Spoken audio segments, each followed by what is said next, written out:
Deep in an ethereal headspace, Claire Kagenou flexes her main character lineage while dumping on her younger brother Cid, whom she treats like a background NPC in school hallways beside random classmates, with total annoyance. Smash cut to a luxury restaurant where she stabs a juicy piece of roast beef and enters pure culinary euphoria, raving about the Mitsugoshi food. Cid plays the dutiful beta male brother in a tuxedo, prompting Claire to audit his bank account. When he lies about being homies with the CEO to flex his non-existent savings, he swallows his pride with a fake smile, remembering her annoying head pokes back home. Claire suddenly goes full doom and gloom about her tournament win, muttering about top-tier boss encounters and Shadow's unexpected spawn. Cid ad-libs an over-the-top reaction and fabricates a memory of her cool victory pose, instantly getting pinned to the floor at knife point because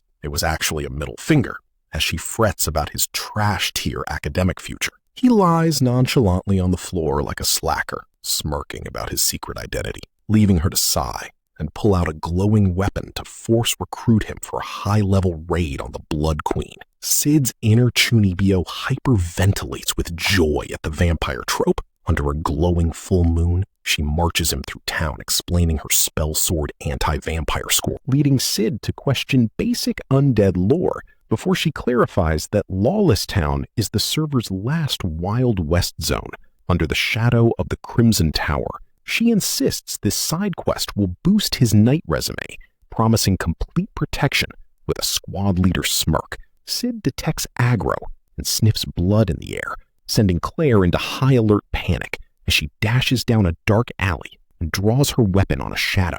A blonde figure turns as a blood-soaked ghoul mob wobbles out and leaps. Claire shoves Cid back and executes a horizontal slash that paints the walls with gore, gasping in shock as the thrall's clothes shred from the DPS. Cid, committed to the ultimate NPC roleplay, drops a world-class, sweat-drenched scream while the pale creep recoils. Claire drops into a defensive stance, yelling at the shadows to step away from her brother, and while she frets over his safety, Cid stutters his line while mentally scoring his S-tier mob performance. They stand over the lootless corpse as Cid asks if it was alone, prompting Claire to explain ghoul lore while pitying the young victim.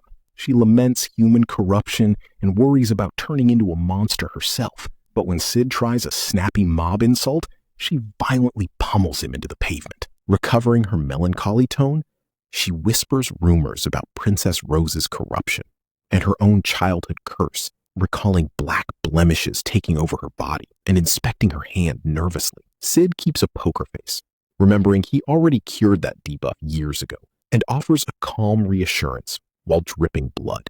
She instantly flips her mood with a bright grin, leaving Cid staring in dazed disbelief. Calling for night backup, they walk out as Cid looks at the sky and notes the ominous red moon. Meanwhile, high up on an opulent palace balcony at night, Cid's hyper-loyal Lieutenant Beta stands at attention in full gear, notebook in hand, to deliver her status report on their global faction expansion. While she rambles on about new member training, Cid stands dramatically with his back turned, sipping wine like a final boss. Instead of listening to world lore, his galaxy brain internal monologue is completely fixated on his impending poverty and how he's going to fund his Chunibyo lifestyle. He realizes that tagging along to the Lawless Town isn't a chore, it's a gold mine. Popping a villainous smirk at the thought of grinding bandit camps for easy loot. Sensing his sudden shift in vibe, Beta asks if everything is okay, to which Cid turns on the maximum edgelord filter, announcing that a storm of blood is coming. Before taking a slow sip, Beta looks utterly lost, so Cid hitches up the dramatic flair and commands her to gaze upon the moon. Beta looks up, noticing the lunar tint is slightly off as the wind blows, when suddenly, her brain rewires this mundane line into absolute gospel. Gasping if this is the apocalyptic red moon of ancient lore, she immediately loses her mind, apologizing for her incompetence and begging to send the entire Shadow Garden Guild as backup. Cid waves her off with total indifference, stating he'll solo the event himself. When Beta stammers that invading the Crimson Tower without a full raid party is suicidal, Cid hits her with an icy main character glare that radiates pure intimidation, asking if she dares defy him. Beta practically vibrates in terror, backing down instantly and apologizing. Cid casually lowers his glass, which glints in the moonlight, chuckling that a slightly red moon isn't a big deal anyway. He holds his glass out over the balcony against the blood-red sky, dropping a cringe poetry line asking if the crimson night isn't beautiful. Beta's eyes turn into literal star emojis as she starts furiously scribbling down his every word, convinced he's an all-knowing god who casually bends ancient prophecies to his whim. Cid glances back, internally cheering her on for buying into his nonsensical improv and adding "of legend" to his personal cringe lexicon. Right in the filthy, dilapidated gut of Lawless Town, a four-man party led by discount glasses hero Goldo treks through the slums, while Meat Shield Quentin complains about the toxic environmental biohazards. And Goldo warns everyone to stay on high alert. The massive Crimson Tower looms directly ahead as wind whistles through the spire, prompting Goldo to name-drop the vampire boss lair. Goldo flexes over the raid architecture, while Quentin snorts that size doesn't matter, strutting up to the metal gates to claim first clear rights until he spots a cross-legged NPC blocking the zone entrance. Draped in heavy chains, the gatekeeper warns that only high-level players are allowed, prompting Quentin to deliver an arrogant villain speech about taking the Blood Queen's head. The guard chuckles mockingly and hits them with a malevolent smirk, threatening to break them. Quentin gasps as the guard unhoods his bandaged, broken frame to reveal he's the former White Demon, now demoted to a level 1 gatekeeper. Quentin erupts into trash talk, boasting his tournament resume alongside Goldo, while Goldo's spider senses scream that they're hopelessly outleveled. Goldo sweats in pure terror at the guard's hidden stats, while Quentin keeps trash-talking the one-handed veteran and raises his tower shield. Boom! An invisible frame 1 attack slaps Quentin across the jaw, leaving Goldo screaming his name as the tank hits the dirt. The guard reassures him the meat shield isn't dead, sending Goldo into a rage as he recognizes the legend and debates fleeing before choosing friendship. Triggering a lightning-fast tavern flashback of their shared defeats, Goldo screams in vengeance and channels his ultimate ability, the Golden Dragon Sword. With Quentin's voice echoing in his head praising his untapped potential, Goldo rushes the guard as golden energy blazes. The guard smirks without flinching, and as Quentin's inner memory begs him to stand his ground, Goldo leaps into a desperate high-velocity dive strike. The guard ignores the incoming attack, letting Goldo fly right past him into the alley as he mutters about being a lazy dog and smirks sinisterly. Suddenly, local mob trash step out of the shadows with clubs and pitchforks, leaving Goldo to crash land with a pathetic squeak directly into an ambush. Goldo realizes the brutal reality of the PvP zone as the narrator confirms Lawless Town is the ultimate trash heap of the world. The video ends here, but the story isn't over yet. Like the video if you're ready for the next part. Whip pan to the rotting marketplace of Lawless Town, where a stubby merchant shoves a charred rat on a stick to Cid Kagenou. She hits him with an instant rejection, while a shady drug dealer offers high-causing plants, triggering her to snap before venting about the city's total lack of order. Peering down the rotting skyline toward 3 monolithic towers, Cid casually confirms these color-coded structures are enemy territory, prompting Claire to declare the Crimson Tower their raid target. She demands a strategy meeting first, but as she mentions spellsword intel, Cid grabs her and speed runs them deeper into the slums. Claire drags him along like a lost pet while Cid complains, though she refuses to let go in case bad guys kidnap her frail brother.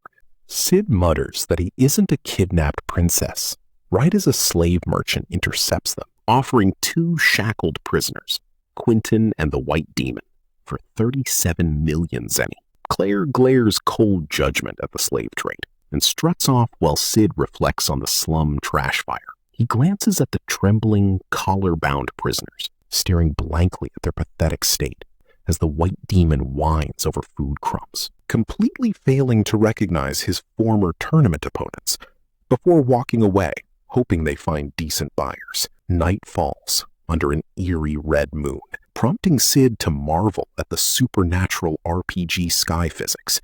Ditching Claire's strategy briefing, Cid sneaks out for a walk to farm the local area. Suddenly, a brown-haired pickpocket speeds past him like a streak of wind, but Cid executes a frame-perfect counter-pickpocket, smugly invoking an eye for an eye. Counting a sweet 40k zenny take, Cid beams with pure greed at this infinite money exploit and clutches the cash to finance his future shadow play. Standing nonchalantly on a corner, a sudden woman's scream heralds a mob spawn as a ghoul silhouette frightens the crowd. Cid prepares his standard mob evasion routine until 2 thugs step up looking for stress relief. One thug snaps a random young man's neck over gambling losses, spraying blood everywhere while the duo laughs at their human sandbag. Cid watches the brutal beatdown in silence, soaking in the chaotic, blood-soaked atmosphere. Realizing normal mob behavior might make him stand out in this high PvP zone, he strikes an edgy hand-on-forehead pose to play the mysterious background boy who chuckles at violence. The thugs finally leave the victim to go grab booze, but the corpse snaps its eyes open with feral aggression and bites a thug's neck in a shower of gore. The thug screams as the ghoul gets hit by an invisible force before getting sliced through the torso, leaving the thug wailing before getting cut down himself. Cid maintains his cool pose against the wall as the ghoul turns toward him and lunges with killer intent. Cid gives a condescending yuck as an invisible strike guts the monster midair. Vampire Hunter Mary steps out, commanding him to run, hitting a combat stance under the red sky while warning that the Red Moon Rampage has begun. Covering his eye like an edgelord, Cid asks for her ID, and she introduces herself as the oldest vampire hunter hunting the Blood Queen. Screaming townspeople flee from spawning ghouls, while a spell sword tries organizing an evacuation until Mary dashes in to intercept the monster. Cid's mental HUD lights up at buzzwords like Rampage and Vampire Hunter, grinning like a maniac as he realizes a major event side quest just triggered and striking a theatrical pose to formally enter the bloody banquet. Smash cut to the chaotic slums below, where panicked crowds flee while a panicked Claire screams Cid's name at the top of her lungs. Surrounded by roaming ghouls, she curses her brother for wandering off despite orders to sit still. She grabs a random mob NPC who rudely suggests Cid got eaten, so she instantly obliterates his face with a direct punch before slumping in grief, praying Cid isn't dead. Suddenly, she spots a blonde ghoul crouched over a dark, shaggy-haired corpse, making wet, crunching noises. Thinking her brother just got turned into monster chow, Claire delivers a brutal horizontal slash that bisects the ghoul. The dark-haired victim's head rolls away onto the cobblestones as Claire pants heavily over the carnage, staring at the dark locks and screaming if the severed head belongs to Cid. Crashing to her knees in total emotional ruin, she shrieks at the heavens in denial, sobbing into the dirt and begging for her brother's forgiveness. Out of nowhere, Mary asks if she's looking for a black-haired young man, causing Claire to snap her tear-stained face up. Mary introduces herself and mentions spotting 2 guys fitting the description. One who was creepily laughing at monsters, which Claire violently rejects because her frail little bro wouldn't laugh like a creep. And a generic, plain spell sword kidnapped by the Blood Queen's goons. Claire gasps as the generic description hits 100% accuracy, shouting that it's definitely Cid. Mary apologizes for failing to save him, but Claire ignores the apology, snarling through her teeth. to demand Cid's location. Mary reveals he's being taken to the Crimson Tower as a blood sacrifice and offers an alliance, which Claire accepts with cold resolve, wiping her tears and swearing to save Cid. The pair duck into a ruined building for shelter, setting down a lantern as Mary confirms Claire's identity and shared goal. Claire asks what's going on, prompting Mary to drop essential lore. Mary asks how much Claire knows about vampires, and Claire notes they've been extinct for 1,000 years. Gripping her sword, Mary dives into ancient history. Vampires once ruled humanity like livestock, until humans figured out their weaknesses, flipping the script and making humans the hunters. Destroying their heart kills them instantly. Lack of blood drains their superstats, and sunlight turns them to instant ash. But just as vampires became myth, a massive catastrophe occurred. The Red Moon wiped out 3 entire kingdoms overnight, courtesy of the Blood Queen, Elizabeth. Claire gasps at the mention of the Red Moon, frantically pointing at the sky outside and asking if this nightmare is repeating itself. Mary confirms the ghoul rampage is just the opening act. Focusing on the Red Moon will grant vampires 3 days of continuous daylight-free stat buffs. Cut to Cid standing in the ruins, looking utterly bored and oblivious to a sacrificial plotline. While back in the hideout, Claire clenches her fist, refusing to let the disaster happen. Mary reveals a secret infiltration tunnel directly to the tower, noting their goals align: kill Elizabeth and rescue Cid. Mary extends a formal party invite, and Claire locks in instantly, sprinting out into the night while screaming for Cid to hold on. Meanwhile, deep in the narrow alleys of the Red Light District, the Red Moon's creepy influence has turned the pleasure quarter into an eerie, deserted nightmare.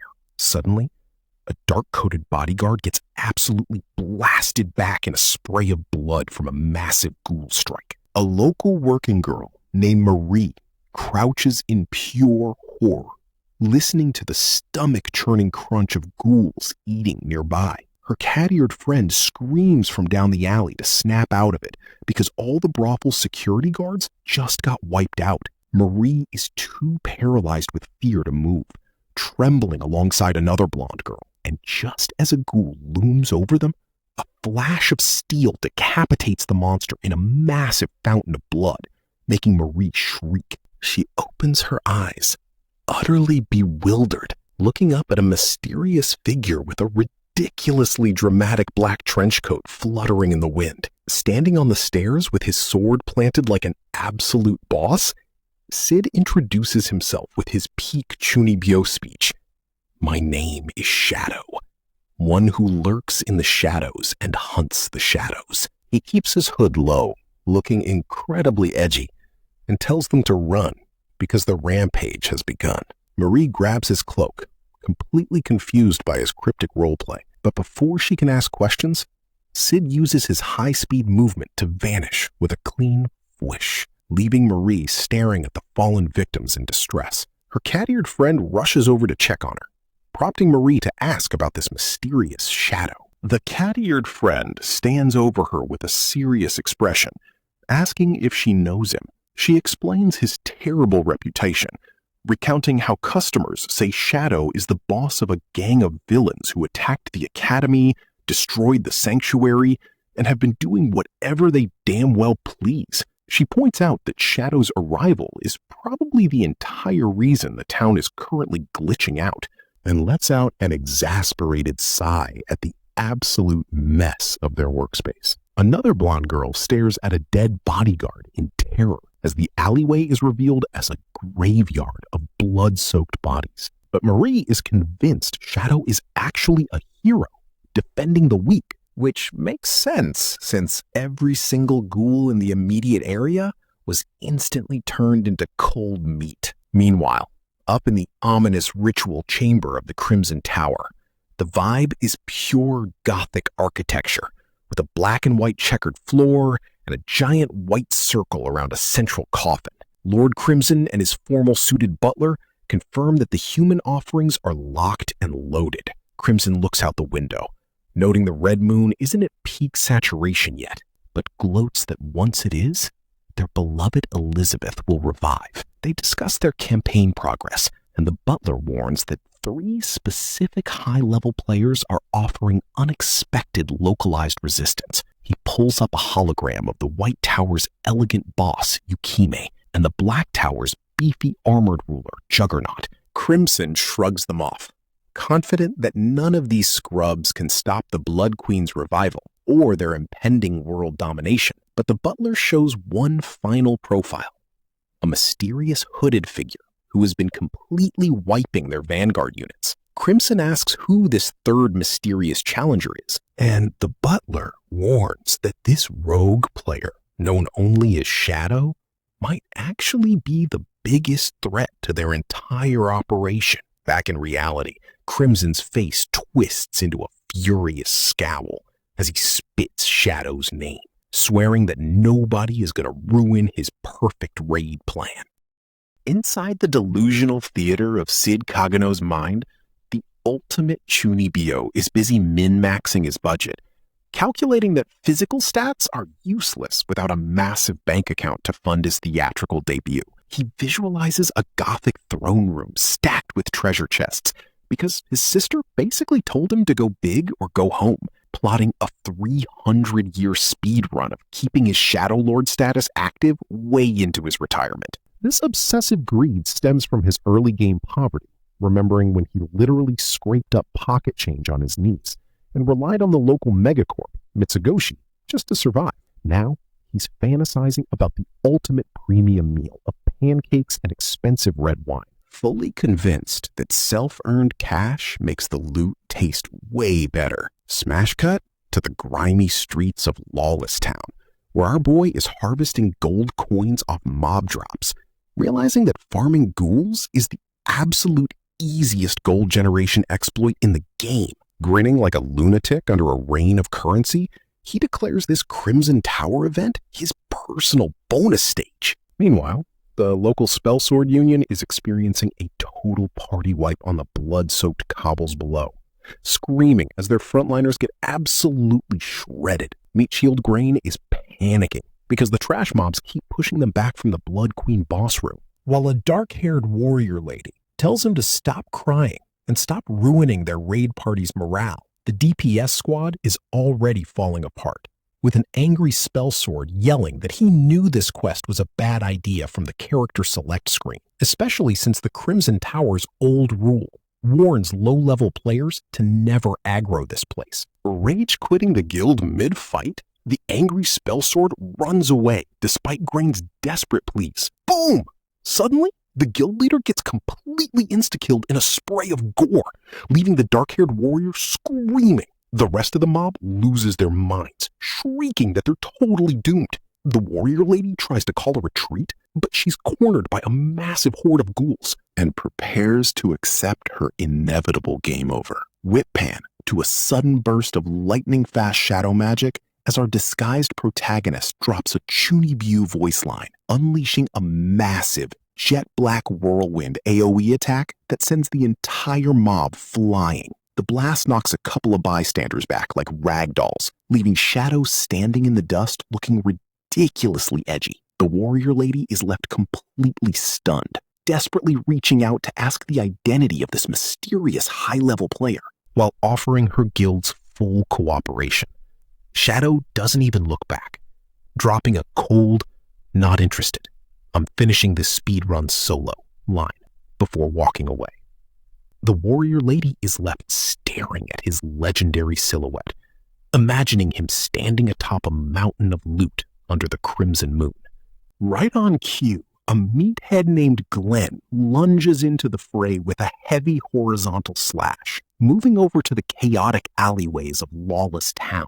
A major turf war is peaking as a local muscle-brained brute named Glenn lunges with a horizontal slash. He leaps through the air to execute a lethal jump attack on a smug, fox-eared lady. Glenn is screaming some unhinged threat about how he only came to hunt basic vampire bats, but the vixen fighter just smirks at his absolute lack of manners. But Glenn doesn't care about etiquette and brings his giant sword down to finish her off. Suddenly, a massive flash of light blinds the alley. To Glenn's absolute horror, our hooded main character casually spawns in and catches the giant greatsword with a single bare hand. The brute's jaw hits the floor as he yells about the sheer impossibility of the parry. The fox-eared lady immediately narrows her eyes, demanding to know what kind of powerhouse just crashed their fight. Cid, loving every second of this peak Chunibyo moment, declares himself as Shadow, the ultimate hunter of the dark. He glares at them, basically telling these local NPCs to get out of his way, because his real business is inside the tower.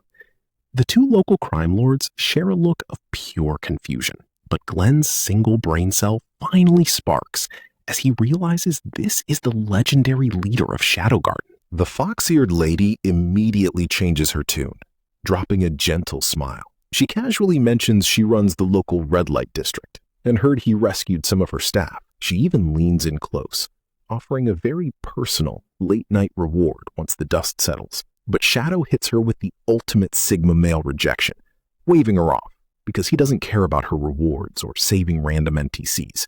Glenn laughs hysterically at her getting completely friend-zoned, but the fox-eared lady quickly gets serious, pointing out that the ghouls have been absolutely decimating their ranks.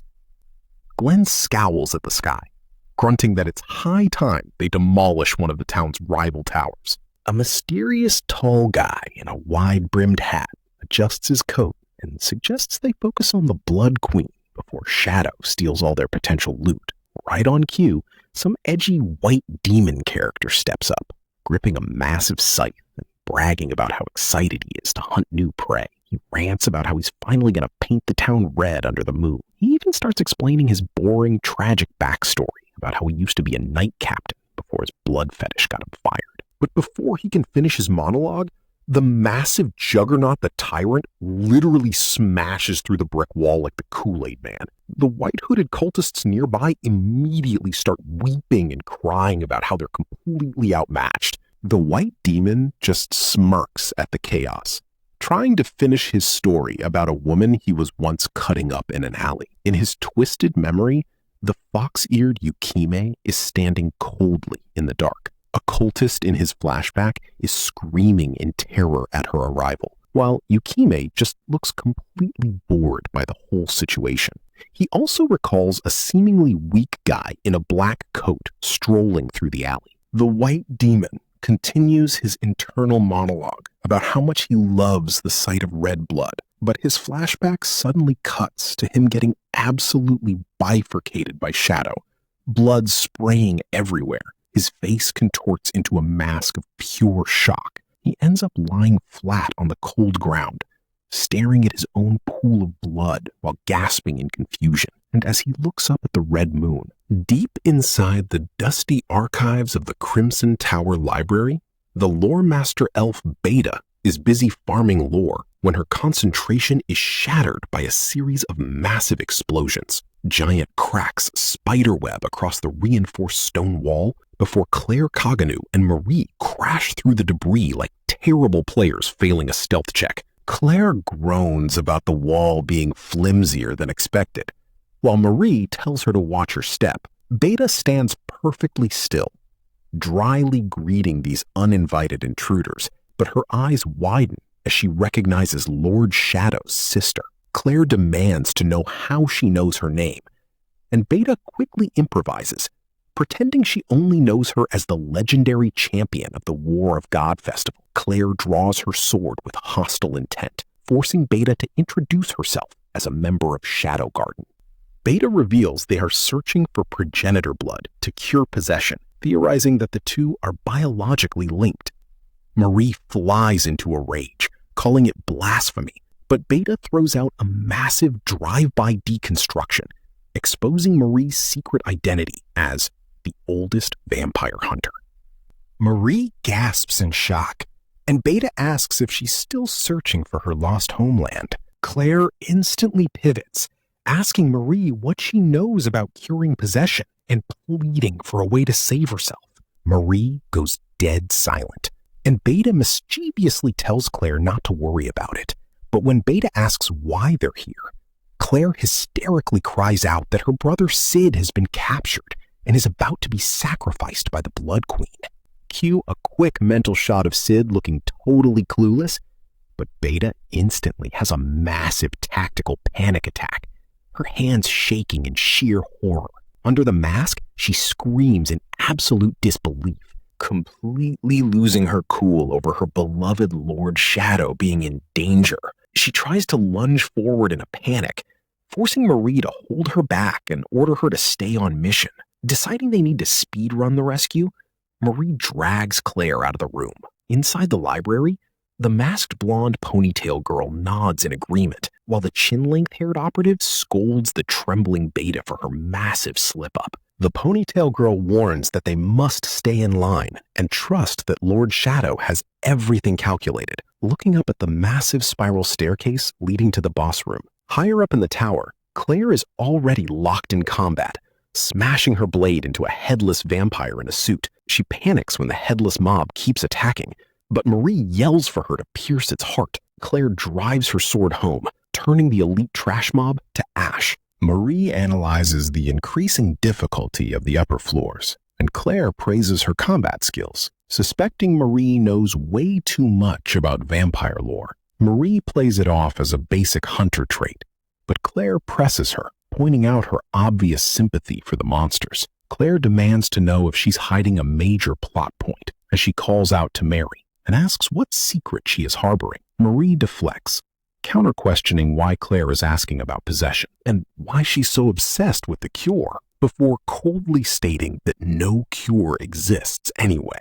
Claire flinches in guilt, and Marie suggests they both stop prying. Suddenly, Marie hears fighting ahead, and they peek around the door to see the giant meathead Glenn throttling a red-haired vampire boss. Glenn demands to know where Crimson is, scowling with his facial scar prominent. But the vampire defiantly refuses to talk and dissolves into fog. Glenn drops into a defensive stance, cursing the slippery boss mechanic. Claire and Marie sprint away to avoid aggroing him, but they run straight into Juggernaut the Tyrant, who is standing over another dead elite, grinning about his high predator instincts. Huddled behind a wall, Claire and Marie panic as Marie identifies him as the terrifying Lawless Town ruler, warning Claire that he just easily soloed the third strongest vampire boss. Claire is shocked, but her cover is instantly blown as Juggernaut smashes the wall to pieces, looming over them like a max-level raid boss, ready to claim his new prey. Deep inside the glittering Crimson Tower treasury, our Chunibyo protagonist Shadow is busy min-maxing his greed with absolute concentration as he surveys a ridiculous expanse of gold mountains and sparkling artifacts. Framed dramatically against this absurd RPG loot pile, Cid strikes a triumphant pose atop the tallest coin mountain and screams, "Let's go, whoa, whoa, whoa!" laughing maniacally as literal gold rains around him. But his gamer brain hits a major inventory limit snag. He can't carry this entire haul, and he desperately wants to execute a perfectly timed, dramatic boss battle entrance against the Blood Queen. He can already picture the ultimate cutscene. Him locked in a high DPS clash right as the main party arrives, leaving a white-haired beast girl and a random armored grunt frozen in absolute shock. So he decides to speedrun the boss first and loop back for the loot, imagining himself dashing forward at blinding speeds just to live out his ultimate "what a crazy battle" fantasy. Meanwhile, a violent windstorm of debris blasts through the stone corridors, leaving a battered Marie checking on Claire, who is super annoyed that this clunky mini-boss Glenn initiated combat without letting him skip the dialogue tree. The scythe-wielding meathead grins like a typical lawless city psycho, launching a heavy swing that forces Claire to dodge roll before effortlessly parrying her retaliatory slash in a shower of sparks. Sneering at her basic swordplay, Glenn catches Claire completely off guard, landing a brutal, full-force punch straight to her face that snaps her head back and sends blood flying. He stands over her, trash-talking her weak build, but stops when he hears blood dripping onto the stone. Claire slowly picks herself up, wiping the fresh cut on her lip with zero fear, bragging that she's totally used to fighting because of her annoying, light-fingered brother. She calls Glenn a brainless brute with absolutely no skill, prompting him to laugh and admit he never trained in martial arts, which instantly triggers Claire to lunge forward at max speed. Glenn swings his massive scythe like a literal hurricane, and though Claire barely sways back, a sudden debuff of dizziness from that earlier punch completely throws off her balance. Left totally defenseless, she gets her cheek slashed open, staring in wide-eyed horror as she faces a game over. Out of nowhere, Marie rushes into the fray, swinging her blade with wild force and driving it into Claire's chest in a violent burst of blood, leaving Claire gasping in absolute agony and confusion. Marie stands there trembling with guilt, while Claire gasps, "Why would you do this?" before the weakened vampire girl slumps to the floor, leaving Glenn to gloat about baiting her aggro. He raises his giant blade to execute both of them, but Claire desperately shields her friend, right as Marie desperately begs to suck her blood, instantly tackling Claire and biting her neck. Claire is utterly bewildered, but after a second, Marie stands back up with a massive stat buff, wiping the blood from her mouth and exposing her sharp vampire fangs. Glenn is highly amused by this mid-fight phase change, laughing as he charges in, only for our cloaked edgelord Shadow to materialize out of thin air, parrying the strike in a shockwave of shattered stone.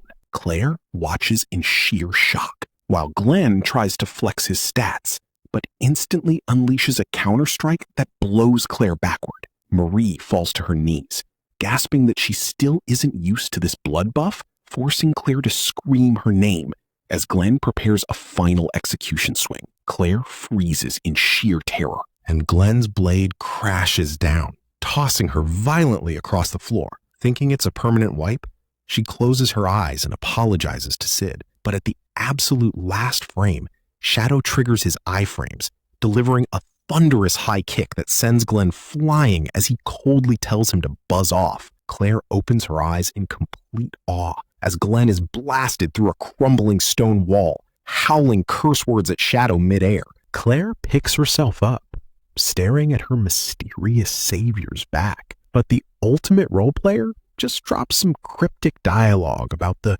time of awakening being nigh before his black cloak flutters and he instantly vanishes. Marie wonders if they were just saved, while Claire stares at the empty space, feeling a strange familiarity in that dramatic back. But she instantly snaps out of it, rushing over to check if her vampire companion is okay. Hiding around the corner, Shadow secretly listened before slipping away as Marie insisted, "We have to hurry ahead.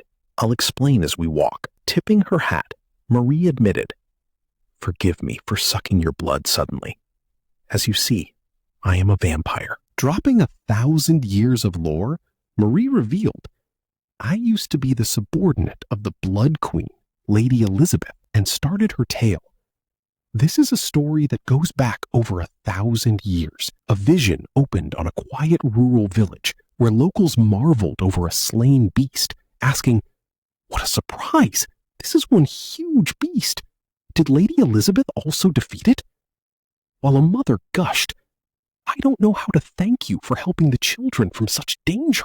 Marie recalled reassuring them, 'Your safety is all that matters. This is the land we ought to protect, after all. I, Mary, will make sure that Lady Elizabeth hears of your gratitude.' As a bearded local contentedly noted, 'Thank you. This country really is like heaven on earth.' Marie explained that unlike other vampires who treated humans as livestock, Lady Elizabeth tried to protect them despite the agony of blood starvation. Standing under a parasol, Crimson noted, 'It's fine,' while Elizabeth added, 'The sunlight still scares us, but not drinking blood lets us meet like this,' before declaring her dream. 'Let's make this land a haven for us, a land where we can live happily, with vampires and humans living together.' The crowd cheered, 'Lady Elizabeth,' offering homegrown goods. 'This is wine we produced ourselves, and vegetables. and store parasols. We've built a new parasol, so please come to our store, Marie teased. Come on, everyone. We're still vampires, you know? If you startle us too much, we might bite you. While Elizabeth looked on serene, closing her eyes with a radiant smile. But when Elizabeth reached out to Crimson, he remained indifferent. Suddenly, blood spilled everywhere as Marie cried, "What is this? What's going on?" Amidst total carnage, why did Lady Elizabeth kill all the townspeople? Crimson smugly confessed, I put human blood in Lady Elizabeth's food, and I removed her shackles, explaining that the blood moon triggered her urges as Elizabeth bit a villager, and Crimson declared, her rampage has begun. There's no one who can stop her. Tonight, this country will be no more. Marie screamed, Crimson, why would you do this to Her Highness? Pointing to crucified vampire corpses, Crimson yelled, I'm sure you've seen that hellish sight. The killings of the vampires by the hands of the humans who knew our weaknesses were truly atrocious, and reminded her, have you forgotten? We were driven here by the humans who pursued us. He raged. I only made lazy Elizabeth open her eyes, while shouting, a haven is no more than an illusion. Marie explained Elizabeth's 3-day rampage destroyed 3 nations, after which the weeping queen impaled herself with a sword, telling Marie to scatter her ashes. However, the sword missed her vitals, leaving her dormant until Crimson stole her coffin. Holding her blade, Marie vowed, but this time I will put a stop to her. I came here with a vow to take Lady Elizabeth's life before bowing. That is all. I'm sorry for hiding this. Claire listened, saying, I see, and asking, I do not think a haven is an illusion. Is it not possible to save her rather than kill her? Marie argued. She does not seek salvation. Neither I nor her wish to commit the same mistake. But Claire yelled back, then I will save her, with a passionate speech. If that red moon is making her rampage, then all we have to do is bring her back to her senses after the moon goes down 3 days from now. And if we don't talk, we won't understand a thing. And if something were to happen to my brother, I don't know how I'd ever apologize to him. But he's a gentle child. If I talked to him, I believe he'd understand me. Picturing her soft boy vision of Cid, Claire smiled warmly. So, let's put an end to this, with smiles on our faces. Marie grinned. I'm sorry for giving you so much trouble, and pumped her arms, yelling, all right, now that that's settled, let's kick Crimson's butt and kidnap the sleeping queen. Yeah! And we'll definitely save your brother. But Claire instantly hit her with a freezing death stare. The one who will save my brother is me. Please don't step in. Meanwhile, down in the macabre depths of the mausoleum, the main villain Crimson stood triumphantly over an open coffin and a blood-stained floor. Whip pan to the blood-stained mausoleum deep within the crypt, where the vampire lord Crimson stands triumphantly over an open coffin. He laughs maniacally about the crimson full moon maxing out his vampire stats, throwing his arms wide before looking down at a dark-haired male sacrifice sprawled on the stone. Pointing to the jagged wound in the victim's chest, he boasts about implanting the queen's preserved heart to resurrect the ultimate progenitor boss. Suddenly, a sharp clack echoes through the hall, making Crimson jump back in absolute panic as a menacing, hooded figure steps from the shadows. Before the boss can even finish his monologue, Shadow cuts through the air, delivering a violent facial strike that sprays blood across the floor. Crimson tries to cope, smirking that red moon buffed vampires can regenerate from anything, but Shadow doesn't care about his recovery frames, instantly unleashing a flurry of invisible, rapid-fire strikes that tear Crimson's flesh to shreds, blurring through the arena in a high-speed execution combo, Shadow ignores Crimson's desperate, trembling pleas to pause and talk, thrusting his sword directly through the vampire's chest with shattering force. Spatially glitched and coughing up blood, Crimson gasps, "No way!" while Shadow authoritatively demands the Blood Queen to come out and face him.